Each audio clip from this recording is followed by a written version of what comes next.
In the heart of the bustling city of Inkwell, where skyscrapers scraped the clouds and neon signs flickered like restless fireflies, there existed a tiny shop tucked away in a narrow alley.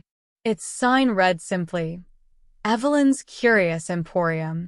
Evelyn herself was a peculiar woman, her silver hair twisted into intricate braids, her eyes the color of forgotten dreams. She wore velvet dresses that whispered secrets when she moved. But it was her quill that drew the curious and the lost. The quill sat in a glass case, its feathers shimmering like moonlight on water. Perhaps there was a hint of movement, a faint pulse, as if it were alive. Memories lingered around it, woven into its very essence. The shop's visitors often wondered whose stories it had penned, the loves, the sorrows, the whispered confessions. Evelyn would watch them, her gaze both knowing and wistful. She'd say, "The quill writes tales that defy reality. Not ordinary stories, mind you.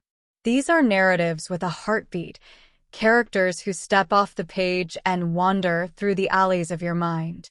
And so, the curious would purchase the quill.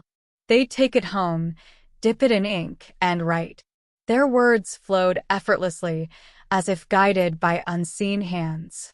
Characters emerged, the lovesick artist, the time-traveling librarian, the ghost who yearned for warmth.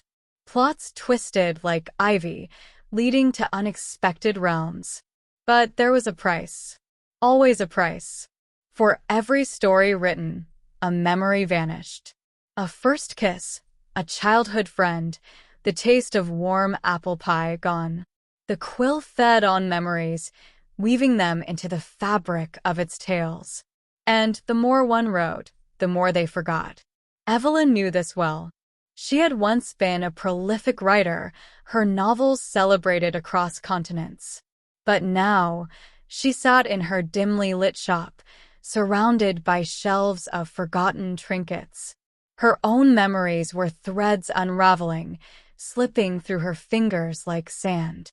One day, a young man named Oliver entered. His eyes held the hunger of the desperate. "I need to write," he said. "I need to create." Evelyn studied him. "Are you willing to pay the price?" Oliver hesitated, then nodded. He bought the quill, its iridescence fading. And he wrote, a symphony of words, a tapestry of emotions. His stories soared, touching hearts, but with each paragraph, he forgot a piece of himself. As the days passed, Oliver's eyes grew distant. He no longer remembered his mother's face or the taste of rain on his tongue. But his stories, oh, they were magnificent. One evening, as the sun dipped below the city's skyline, Oliver returned to Evelyn's shop. His voice trembled.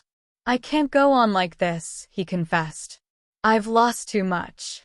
Evelyn nodded. She took the quill from him, its iridescence flickering. "Sometimes," she said, "we must choose between creation and preservation." And so, Oliver left, his memories returning like long-lost friends. But the stories he'd written, the ones that now adorned bestseller lists, remained, whispered by the wind, etched into the city's walls. As for Evelyn, she closed her shop that night. She climbed to the rooftop, the moon a witness. With the quill in hand, she wrote her final tale, a story of sacrifice, of forgotten love, and of a curious emporium that existed beyond time. And then, she let the wind carry her away. Feel free to add layers to this tale. Perhaps the quill's magic led to unexpected consequences, or maybe Evelyn's spirit still lingers in the city, guiding lost souls. Dove scroll.